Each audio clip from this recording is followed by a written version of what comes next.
देश में दिन प्रतिदिन बढ़ते जा रही हैं सड़क दुर्घटनाएं और इस सड़क दुर्घटनाओं के कहीं ना कहीं हम सभी जिम्मेदार हैं। नमस्कार, मैं अमित कश्यप और आप देख रहे हैं हंगामा टाइम्स न्यूज, जहां पर हंगामा टाइम्स न्यूज आपको दिखाता है किस तरह से सच की तह तक में जाकर के कि आखिरकार कोई सी वारदात क्यों हुई और कौन सा अपराध आखिरकार उसकी मुख्य वजह क्यों रही।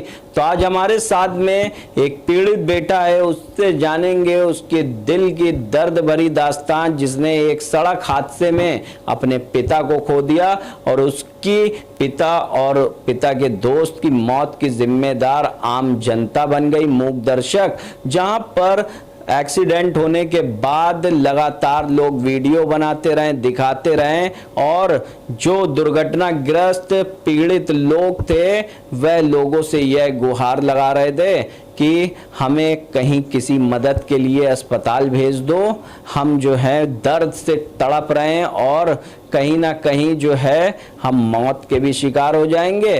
तो आज हम पीड़ित उस बेटे से बात करने जा रहे हैं कि आखिरकार क्या था पूरा मामला, किस तरह से, क्या मुख्य वजह रही और किस तरह से पूरी जो दुर्घटना हुई उसकी आखिरकार वजह क्या थी। क्या नाम है आपका, कहाँ से आए हुए हैं और वो जो दुर्घटना हुई थी कहाँ पर हुई थी? राहुल राठौर मेरा नाम है, ठाकुरगंज में रहते हैं। और यही मेरे पापा का फ़ोन आया था मेरे पास कि एक्सीडेंट हमारा हो गया है, एक हाथ एक पैर टूट गया है। तो बोला कि हम मलिहाबाद सीएससी जा रहे हैं, तुम वहाँ पर आओ। तो मैं यहाँ से ठाकुरगंज से मलिहाबाद सीएससी पहुँचा तो वहाँ से बोला गया कि तुम्हारे पापा को रेफ़र कर दिया गया है। उनके साथ बैठे हुए जो इंदल थे उनकी तबीयत, उनको मैंने देखा था एम्बुलेंस में लेटे हुए थे। डॉक्टरों ने उनकी भी कोई मदद नहीं की, पैर लटक रहा था, सर से खून टपक रहा था। हमने बोला इनको क्यों नहीं भेजा गया, तो बोले थे एम्बुलेंस ख़राब हो गई है, एम्बुलेंस जब तक कि दूसरी नहीं आ जाती तब तक कि भेजा नहीं जाएगा। तो जो अगर डॉक्टर चाहते तो खून को रोक सकते थे, बचा सकते थे। मैंने वहाँ पता किया था, दूसरे दिन अंतिम संस्कार करने के बाद में मैं दुर्घटना वाली जगह पर गया था जहाँ पे प्रकाश वर्क साइकिल वाली दुकान है, वहाँ पे मैंने पता किया था। तो उन्होंने बोला भैया न्यूज़पेपर पे निकला है कि गाड़ी का टायर फटने की वजह से गाड़ी संतुलन खो बैठी। और उनका कहना था कि गाड़ी आई है सीधे एक्सीडेंट करते हुए, पहले तुम्हारे पापा को टक्कर मारा है, वो 20 की स्पीड से जा रहे थे, दोनों लोग आपस में बात करते हुए। और गाड़ी जो 90 की स्पीड से आ रही थी उसमें कोई बुजुर्ग चला रहा था, उसका चश्मा गिर गया था नीचे। 90 की स्पीड से गाड़ी थी, क्या चश्मा उठाना था तो क्या गाड़ी रोक के नहीं उठा सकते थे? और जब कह रहे चश्मा उठाने लगे थे तो गाड़ी अचानक घूम गई, तो पहले पापा को टक्कर मारा है, उसके बाद इधर से चढ़ाते हुए सीधे साइकिल के दुकान पे जा घुसी है। साइकिल की दुकान पे घुसने के बाद टायर फटा है, उससे पहले टायर नहीं फटा है। और वहाँ के लोगों का ये भी कहना था कि तुम्हारे पापा गिरने के बाद बेहोश हो गए थे, जब उनको ही होश आया, सभी लोग वीडियो बनाते रहे, जब उनको होश आया तब उन्होंने एम्बुलेंस फ़ोन किया, सबको फ़ोन किया, तो हमको फ़ोन किया, जो उनके मित्र थे उनको, उनके घर वालों को भी फ़ोन किया। हमारे पापा से हमारी जब मैं सीएससी पहुँचा उसके बाद भी बात होती रही। जो अगर डॉक्टर चाहते या पुलिस वाले चाहते तो बच सकते थे। बगल में चौकी थी, चौकी के जस्ट पीछे एक्सीडेंट हुआ, चौकी पर कोई नहीं था। जब मैं रात में, जब हमारे पापा मृत घोषित हो गए थे, जब पोस्टमास्टर में थे, तो मैं दौड़ के फिर मलिहाबाद थाने गया और रहीमाबाद थाने पे गया था। तो वहाँ पे पहले भतुइया गया, भतुइया पता किया तो वहाँ पे पुलिस वाले नहीं थे। तो यानी कि पुलिस ने आपका मुकदमा तो दर्ज कर लिया, लेकिन कहीं ना कहीं जो है, जो जिन लोगों की गलती से 2 लोगों की जान गई है उनको अभी तक के पुलिस पकड़ नहीं पाई है। अभी तक कोई कार्रवाई नहीं हुई है। अच्छा जी, अभी तक के हमको नहीं लगता है कोई कार्रवाई होगी, क्योंकि स्टाफ की बात है ये। भाई स्टाफ में सब कंप्रोमाइज कर लेते हैं, हमें नहीं लगता कुछ हो पाएगा। अच्छा, जो गाड़ी थी वो क्या पुलिस वालों की ही थी और कौन थे वो लोग? न्यूज़पेपर पे ये आया था कि उत्तराखंड में उनकी बहू जो है पुलिस विभाग में है। अच्छा। तो उत्तराखंड वो लोग गए थे कि पुलिस मतलब बहू को लेने, और यहाँ विकास नगर के रहने वाले हैं।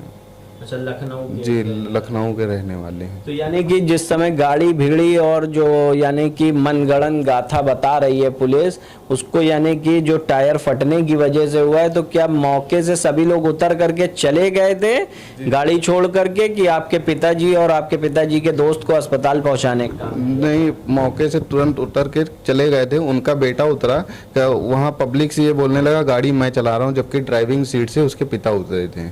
अच्छा जी, और पुलिस की नौकरी हमको नहीं लगता कि आदमी को बचाने के काम आती है। खुद एक्सीडेंट कर करके भाग जाना ये कायरता वाली बात है। जो अगर चाहते तो बचा सकते थे। तो वहाँ जो लोग मौजूद थे, अगर वो आपको सुन रहे हो या देख रहे हो, या कहीं की भी जनता, देश के लोग जो आपको सुन रहे हो, कहीं भी अगर ये एक्सीडेंट किसी भी प्रकार का होता है, तो क्या किस तरह की गुहार लगाना चाहेंगे लोगों से, जो आजकल लोग जो हैं वीडियो बनाने का या अन्य जो भी कार्य करते हैं, उनकी जगह उन्हें क्या करना चाहिए? मैं तो बस यही कहूँगा भैया, हाथ जोड़ के विनती है कि वीडियो मत बनाएं, पहले हॉस्पिटल पहुँचाएं। शायद जो है बनाने की वीडियो जो अगर बनाते रहेंगे तो जान नहीं बचेगी। हॉस्पिटल पहुंचाएंगे तभी कुछ हो सकता है। और डॉक्टरों से भी यही कहना है, जो अगर आप लोग कुछ थोड़ी बहुत भी मदद किए होते तो बच जाते। जो अगर सीएससी हॉस्पिटल पहुंचे थे, खून लगातार टपक रहा था, मैंने खुद देखा है इंदल का खून टपकते हुए। हमने अपने पिता को तो नहीं देखा, पिता को तो मैंने ट्रामा सेंटर में जब मृत घोषित हो गए थे तभी मैंने देखा। ट्रामा सेंटर में इलाज मिला? नहीं मिला। मैं डॉक्टर से कहता रहा, यहाँ डॉक्टर कहाँ है, डॉक्टर खुद बैठे रहे, कह लगे जब तक कि कोई हमारे पास कागजी कार्रवाई नहीं आएगी तब तक कि मैं उठूंगा नहीं यहाँ से। ये डॉक्टरों को कहना था।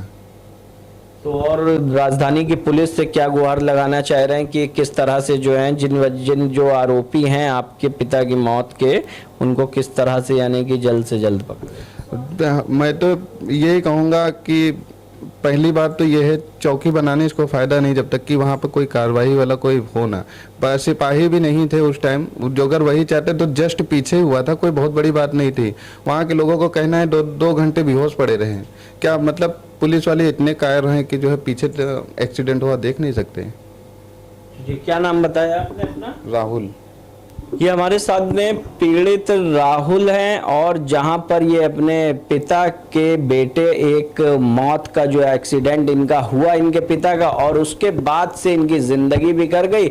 जहां पर चौकी से चंद कदमों की दूरी पर यह हादसा हुआ और ये एक्सीडेंट ने 2 लोगों की जान ले ली, और वहां एक्सीडेंट करने वाले जो जिम्मेदार थे वो मौके से फरार हो गए। और वहीं पर स्वास्थ्य महकमे पे बड़े सवाल उठ रहे हैं कि जिस तरह से लापरवाही आम जनता के चलते वह उन्हें हॉस्पिटल नहीं पहुंचा पाए, और जब वह हॉस्पिटल पहुंचे तो डॉक्टर कागज कार्रवाई के लिए इंतजार करते रहे। पीड़ित जो मृतक हैं उनके सर पैर से खून टपकता रहा और किसी का दिल भी नहीं पसीजा। ये बेटा अपने पिता के दोस्त के लिए दर बदर की ठोकरें खाता रहा, और कहीं ना कहीं वह लोग अपनी जिंदगी की जंग जो लड़ रहे थे आखिरकार हार गए। कहीं ना कहीं उत्तर प्रदेश की राजधानी के स्वास्थ्य महकमे और पुलिस प्रशासन के ऊपर बड़े निशान छोड़ता है, और कहीं ना कहीं आम जनता जो एक्सीडेंट और दुर्घटना होती है उसको लेकर जो वीडियो बनाते हैं उसके ऊपर भी कहीं ना कहीं लोगों को जागरूकता की जरूरत है। सरकार बड़े हादसों का इंतजार करती है, और कहीं ना कहीं इन बड़े हादसों के जिम्मेदार स्वास्थ्य महकमे और पुलिस प्रशासन हमेशा ही बनता है। जहां पर चंद कदमों से दूर जो चौकी थी वहां पर केवल इन्होंने जो बताया कि दरोगा साहब की टोपी रखने के ही काम आती है चौकी, और किसी भी अन्य तरह से आम जन की मदद पुलिस या स्वास्थ्य महकमा नहीं कर पाता। आप देखते रहिए हंगामा टाइम्स, सच की तह तक। आपके साथ में भी अगर किसी प्रकार की कोई अप्रिय घटना घटी है तो हमें बताना मत भूले। तब तक सतर्क रहें, स्वस्थ रहें। नमस्कार। हंगामा टाइम्स की तमाम खबरों को देखने के लिए हंगामा टाइम्स को सब्सक्राइब कर लीजिए और बेल आइकन दबा लीजिए। अगर आपको ये वीडियो अच्छा लगा हो तो लाइक बटन प्रेस कर अपनी प्रतिक्रिया हमारे कमेंट बॉक्स में देना मत